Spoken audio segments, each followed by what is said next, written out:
inside my bedroom, which would be an intimate zone, and the bed is the most intimate zone. If you think about it, you're the most vulnerable when you're in the bed. So when you're inviting a toothy predator to sleep in your bed with you, you are at the ultimate level of trust. You trust that your toothy predator is not going to attack you in the middle of the night, right? It's trust at the highest level. It's also trust on their end as well, but it's trust at the highest level. So because of that, my bed is a no-go zone for Irie. To couch or not to couch? That is the question. Is letting your dog on the furniture a mistake?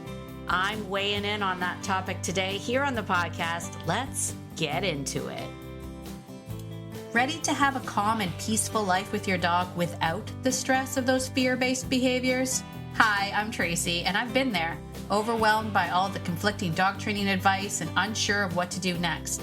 But now I help dog lovers like you simplify your life with your dog by building confidence naturally, fostering trust, and addressing those fear-based challenges. So, if you're ready, stop chopping those chicken wieners and let's get to it. Well, hello, my dog-loving friend. It's Tracy. Welcome to Beyond Obedience, the podcast. I am so glad that you are here with me today. This topic comes up a lot. I'm excited to get into this topic because there's a lot of controversy around this particular topic. The idea that, is letting your dog on the furniture a mistake? Are you creating a monster by letting them on the couch?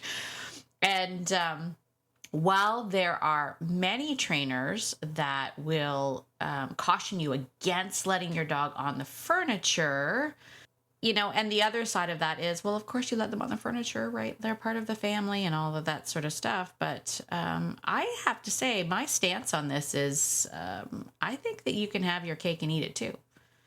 I really, really do. I think this is a situation where you can have your cake and eat it too. But here's the thing. It's not just about yes or no to the furniture. It's actually about understanding how dogs utilize space and levels and positioning as part of their communication. And I think that's maybe where many of us we kind of don't think about that. We think about, dogs utilizing and getting on furniture because it's comfy. Or I've heard people that are kind of against saying no to that, saying it's not about your dogs. Your dog's not trying to be a leader if they get on the couch. Well, yes and no, right? First of all, you don't know. This is where I get a little about the whole thing and the arguing that happens, right? Because how can you get on a thing and be like, dogs getting on the furniture isn't about them being a leader? You don't know. You don't know what you don't know, right? You don't know what you don't know. You don't know that dog. For a lot of dogs, maybe that's the case. For a lot of dogs, you're correct. They're just getting on the couch because it's comfy. They're just getting on the couch because it's comfy. But I've also, not only have I witnessed it, I've recorded dogs intentionally using furniture and levels as a conversation, as a tactical advantage. Yes, dogs are domesticated. Yes, there are little fur babies. Oh, that was really hard for me to say.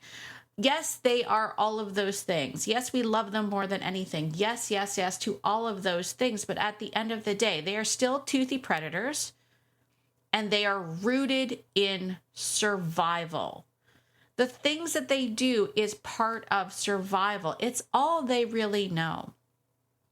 Now, when you think about what goes on in a dog's mind, they're not sitting there and pondering, what am I going to do when I retire from agility? I'm getting kind of old and I'm getting a little bit, what am I going to do when I retire? They're not thinking about retirement plans. They're not thinking about what kind of a world is going to be left for the pups that I had. They don't have that. They don't have those kind of pondering thoughts. We humans have that, but they don't. So they are rooted in survival, comfort, and all of that is wrapped all in this idea of survival. And levels are a strategic tactical advantage when it comes to communication. So when we're talking about it, it's not like I'm saying no or yes. I'm saying maybe, maybe you can have it both ways. So let's kind of dive into this a little bit more. So what's the real question isn't, can my dog be on the couch? The real question is, do I understand what access to that space means to my dog? And to understand what it means to your dog means you have to understand your dog, your unique dog. I'll get into a little bit of some of the dynamics in my pack, and talk about furniture and whatnot in a more specific, incident on how I manage the dynamic and the different personalities within my pack. But it really does come down to the fact that dogs don't think about space the way that we do. They use it as a communication. They use it to set boundaries. They use it to navigate social dynamics. That's actually a thing that goes on. And this is important for anybody that has multiple dogs in your home. This is very important. That's why you could start to see troubles if you bring home another dog. Let's say your dog's always been allowed on the couch, but now all of a sudden you're seeing scuffles and all of that stuff. It's probably because of the conversations that are going on around the height, positioning, and movement, right? It all means something in the dog communication. So if we let our dogs on the furniture without understanding this, we could accidentally create confusion, tension, resource guarding. That's a thing that happens, right? So let me give you an example to kind of put this in perspective, from my own pack. Well, anybody knows me knows that my dogs are allowed on the furniture. You probably see pictures of my dogs on the furniture all the time. The dogs are allowed on the furniture. I do allow my dogs on the bed. Okay. And we're going to talk about the difference between the bed versus the couch. Furniture that is in social areas, rather, or as a difference between the furniture that's in your intimate areas, right? But I do allow my dogs on the bed. Not all of my dogs choose to be on the bed, but I do allow them to be on the bed, except for one dog. And somebody out there is going to be like, oh, that's not fair. That's not fair. How can you not allow one dog on the bed? Well, let me tell you. Let me tell you why I don't let that dog on the bed. So within our pack, and I've mentioned this before, and this is part of all of the work that I do with multi-dog packs. If you have a multi-dog pack, it's kind of my jam. But one of the core concepts within the multi-dog pack and having a stress-free multi-dog pack is there cannot be any divide within the pack by human intervention, meaning there cannot be my dog, your dog, his dog, her dog, right? That can exist if you want your dogs to be pro-social, if you want them to be one with each other.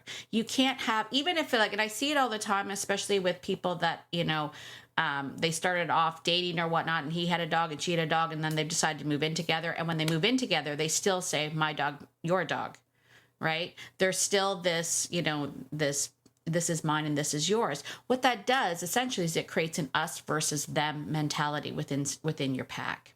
Okay. It kind of splits them. So whenever you move in, if all your dogs are under the same roof, they need to be treated as a whole pack. They need to be individually understood, but they need to be treated as a whole pack. I'm getting off on a whole pack dynamics thing here. This should be another whole talk. Anyway, I digress. The point is that inside my pack, my son Connor, very early on when we first got Irie, decided that Irie was going to be his dog. I let it go. I let it go because we had lost our other Australian Shepherd, Jake. And did I bring in Irie as we have another Australian Shepherd and it's going to make you feel better? Yes, I did. Do I know better? Yes, I do. But things happen. It happened. It's how it is. So Connor was really grieving the loss of Jake.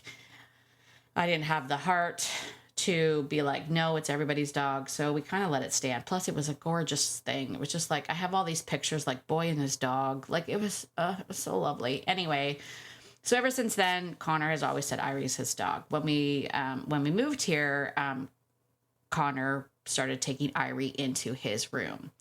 This separation, especially at nighttime, where the rest of the pack sleeps in my room and one dog sleeps in Connor's room, causes an us versus them. Now, the difference is that I know that this is an us versus them situation, and I have to manage it.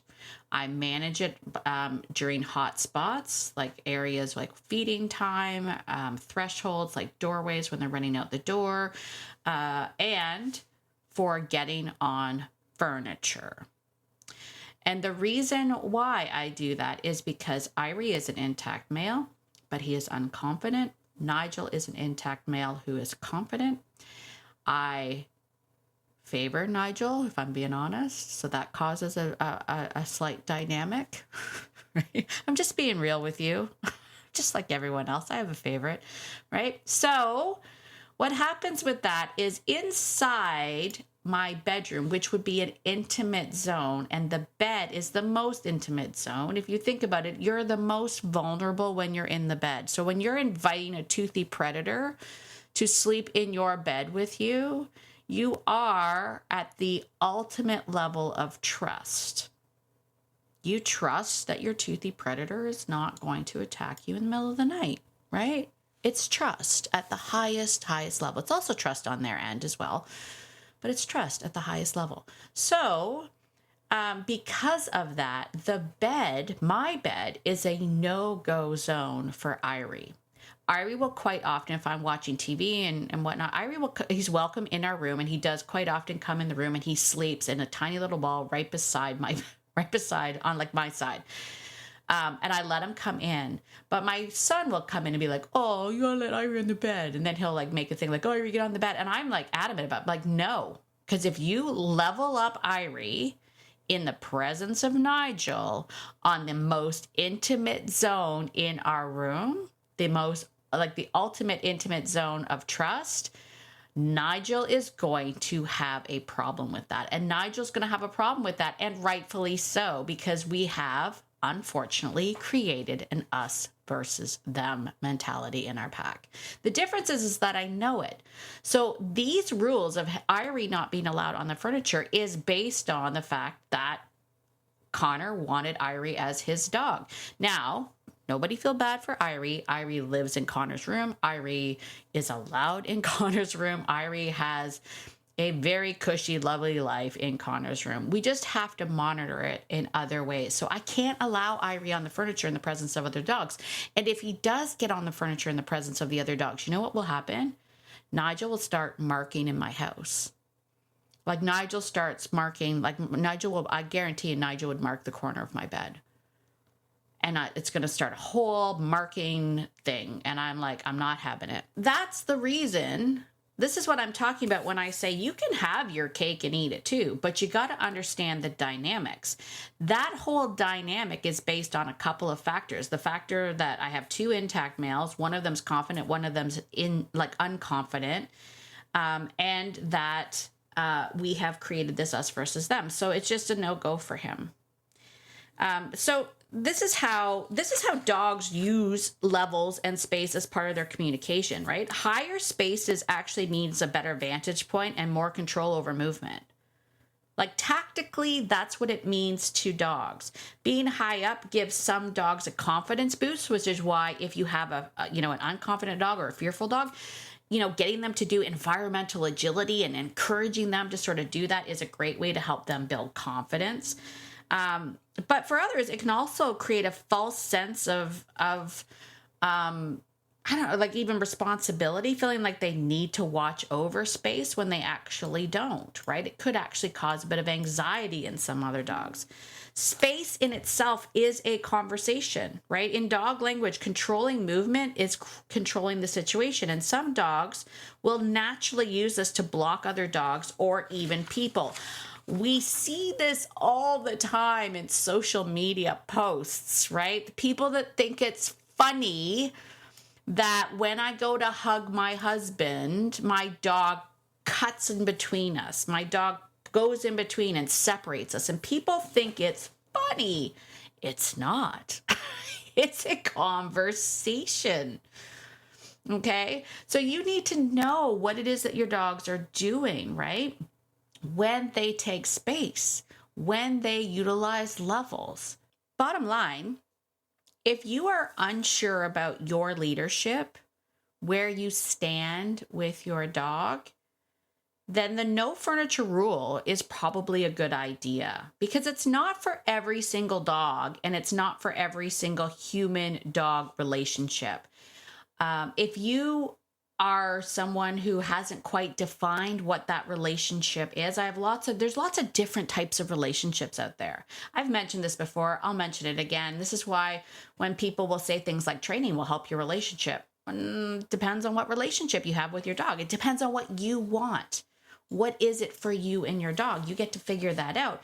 But it's not for every dog-human relationship, right? Because if you are struggling with where you stand, and maybe you've been struggling a little bit with your leadership, and you don't have that clear clarity on what your dog needs, then no furniture rule means that, you're going to have some rules and boundaries. It's going to help prevent power struggles over space while you work on those leadership areas. So it doesn't necessarily have to be forever. It can be. It certainly can be. Some people are like, you know what? It's just better if my dog stays on the floor. Great. Right? But it doesn't have to be. But it does mean you have to do your work. You have to figure out how to build that leadership up, because if you have a dog that is on the furniture, that gets on the furniture, the first rule of thumb is they have to get down when you tell them. That's the first rule of thumb. That's going to be the first level of respect testing right there. If I have a dog that levels up and I say, no, now you have to get down, they have to get down. And it shouldn't be an event, right? Like it should just be oh, okay. Sometimes, we have it with Nigel where he'll be he'll be fast asleep, and Mark will go to get into bed and he'll be like, Nigel, get down. And it takes a few Nigel, get down. It's not because he's being defiant or he's claiming the space and doesn't want to give it up. It literally is. He was fast asleep, and I honest to God don't think he knew what was going on. He's like, what? Huh? What? And now he is getting older. It takes him a little bit to actually move that body of his, right? So they have to get off. That's the basic rule of thumb. When you say get down, they have to get down. If you don't have that primary first level of respect, then we need to work on that.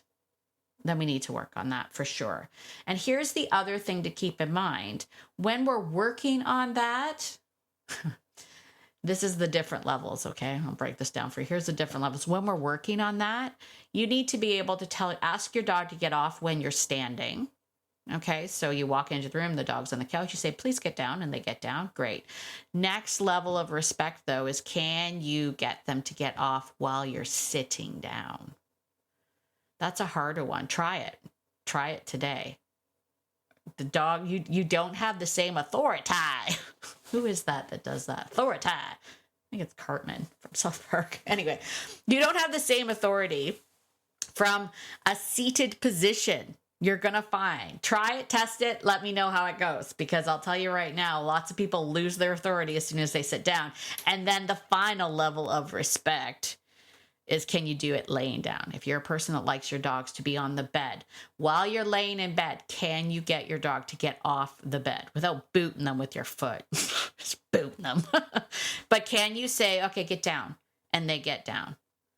Is that a thing that happens? Those are going to be your tests, okay?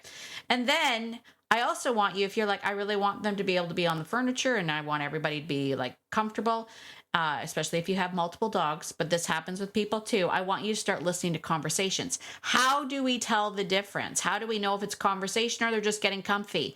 Here's how you can tell. Did they move or change position in the presence of another dog, cat, person? Meaning, if your dog is, say, like happily lying on their dog bed, and then another dog walks in the room and your dog sees that dog and then immediately gets up on the couch and lays down beside you, that's a conversation and a little bit of resource guarding, if we're being honest, right? So I want you to pay attention to patterns. I want you to listen to conversations. At the beginning, you might just, how interesting that. You might just be like, that's interesting. I wonder what's going on there.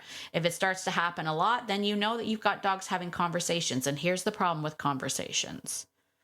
Okay, not to scare you, but here's the problem with conversations. The problem with conversations is they start off as whispers, they become conversations, then they become arguments, and then they become toothy disagreements. Okay, so, whenever someone comes up to me and says the dogs were always great, they were fine, and then out of nowhere they started fighting, it's never out of nowhere. It's always because of tiny conversations, and it is over things like utilizing levels and space and resources. Okay, so you need to be aware. You need to see these conversations. And then you have to, individually look at your dog. Is this a dog that, do you have a give an inch, take a mile kind of dog? Because if you have a give an inch, take a mile kind of dog, furniture might not be a thing for you. Might not be in your, might not be in your future, because those kind of dogs, God love them.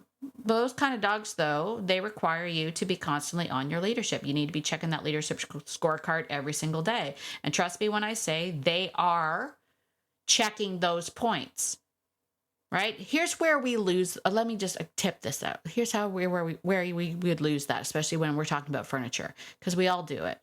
So let's say you're sitting on the couch, you're minding your own business, your dog gets up and you're like, oh, the dog wants to get up on the couch. Oh, that's nice. We like this moment. It's a connection moment. We're like snuggling and everything. But let's say your dog gets real close to you and you go, oh, you want a little bit more space, and you move over just a little bit, because you want the dog to be comfortable. When you did that, you lost a point on that leadership scorecard. Your dog not only leveled up, but it gained space. That's a conversation. Right? And that may not matter right there in that moment, but those points that you lost, those add up on the dog's side. And that's when we get into issues where when we ask the dog to get off, the dog goes, no, I'm comfortable and I like it here, and you can go sit on the floor. And sadly, I have met many people that have just reserved the fact that the dogs are on the couch and they've sat on the floor. I had a family send me a picture once and said, is this a problem? And their entire family was watching a movie and everybody was sitting on the floor, and all three of their boxers were sitting on couches behind them. And I was like, I think we've lost. I think we lost there. We've lost the conversations for sure. So, final thoughts about all of this. It's not about the couch. It really isn't. It's not about the couch. It's not about the furniture. It's actually about the conversation, right? There's nothing wrong necessarily with dogs being on the furniture as long as you're aware of how they're using space and how it affects their mindset. And some dogs they just want to be comfortable. They just want connection. They just want to share space with you. And that's perfectly fine. But other dogs, maybe not. Right? So leadership isn't just about rules for the sake of rules. It's not the because I said so. It's because we need to understand about what it means to the dog. It's about clarity, it's about communication, and it's about confidence. So if you're unsure about this, then maybe the no furniture rule is where to go, right? So where do you stand on that? I'd love to know. If you're on Spotify, comment on Spotify. Where do you stand on the furniture thing, right? Do you have house rules? Is the couch basically a giant dog bed, right? I'd love to hear it. And let me also say, this was a lot, and it did kind of get away with me. I kind of got off on a tangent there about multiple dogs and canine conversations and whatnot. And that probably could have been its own episode, and probably will be. But if you are someone that is like, oh, shoot, I never thought about any of this. I might need some help figuring this stuff out. Go ahead and book a Calm Confident coaching call with me today. Do that today. Let's get together. We're going to sit down. If you have multiple dogs, this is a great opportunity to sort of like the two of us sit down and we kind of work it out, decide whether or not there's canine conversations going on inside your home. If you're someone that is like, my dog doesn't get off the couch when I ask him to, or I really have to, I have to stand up and like kind of yell at him to get down, we can talk about that too. We can start making tiny little shifts so that you can have your cake and eat it too. My dogs are on the furniture. My dogs are, my Jack Russell sleeps on our lap and we love it because she's a little potato. She's a little hairy potato, as we call her. And we want that. That's why we have dogs in our lives. And it's fine as long as you know what's going on. And if you need help seeing that, go to beyondobedience.ca/session and book a calm, confident coaching call with me today. It's at a great introductory price. You're not going to see it at that price for very long, I'll tell you that much. But we can sit down, we can go through all of it, figure out whether or not couch privileges are a yay or a nay in your pack. All right, I think that's it for me today. If you enjoyed this episode, please do me a favor, take 5 seconds and give me a 5-star written review on Apple if you're on Apple. Comment on Spotify, give me some stars over there as well. Whatever you can do to help push the podcast out to more people, I would truly appreciate that for sure. Share this episode with a friend. Post it to your socials and say, hey, check out this episode. Does your dog sleep on the couch? Maybe it shouldn't. Here's what Tracy has to say about it. Whatever you can do to really help me out, it is the way that we try to get this podcast out to more and more people.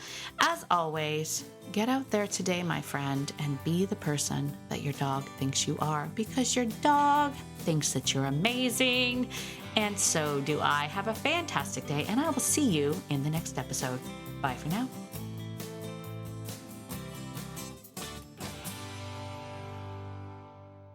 Oh, and one more thing.